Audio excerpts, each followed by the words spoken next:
Yeah, I am Rodger Olson from Leonard, North Dakota, and that's in the southeast part of North Dakota. The Olson Farm is a four-generation farm.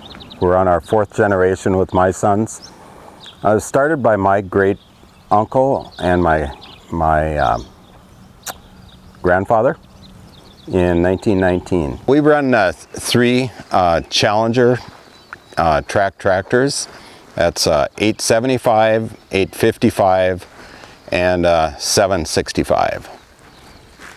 The reason that we go with tracks on our tractors, and my sons and I decided to go with tracks really for a few reasons, and one of those is compaction.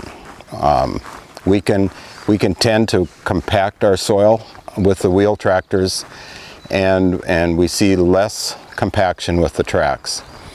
Another real important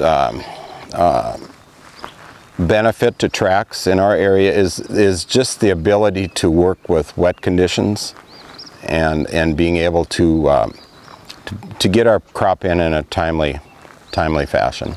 Some great features on the 765D. It provides excellent horsepower and excellent traction for pulling the planter, pulling a grain cart in the fall, and also very versatile as far as we like to side dress our corn. So it's versatile enough to be able to go in standing crop, and we're able to use it to fertilize the corn and side dress the corn.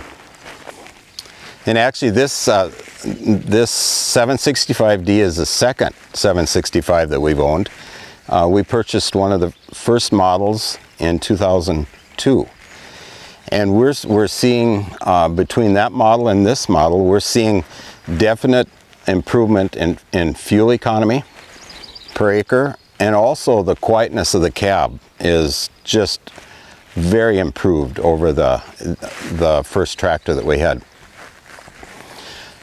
Also the horsepower, there's been an increase in horsepower. We're seeing that as we pull a 90-foot planter in the spring. It's able to handle that quite efficiently, and we're very pleased with the productivity of it. We, I guess it was a fairly hard, I shouldn't say hard transition, but it was a difficult decision made a little bit easier by our salesman back in 2002 when we were looking at tractors and looking at competitive machines.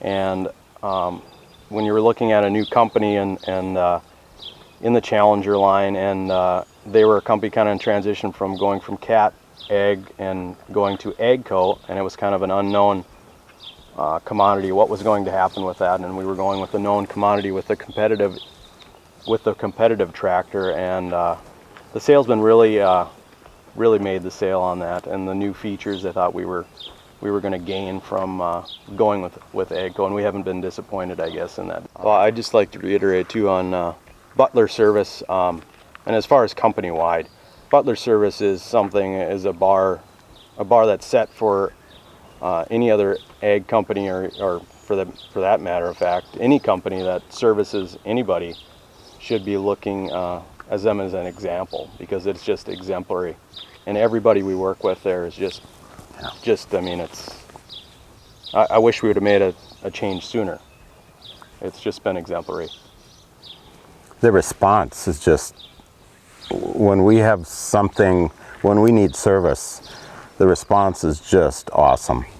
And it doesn't matter whether you're buying new or used, or if it's a competitive machine that you're buying from Butler. The services, you're treated exactly the same, because we've run the gamut of buying competitive machines from them, new machines, used machines, high hours, low hours, and it's the same.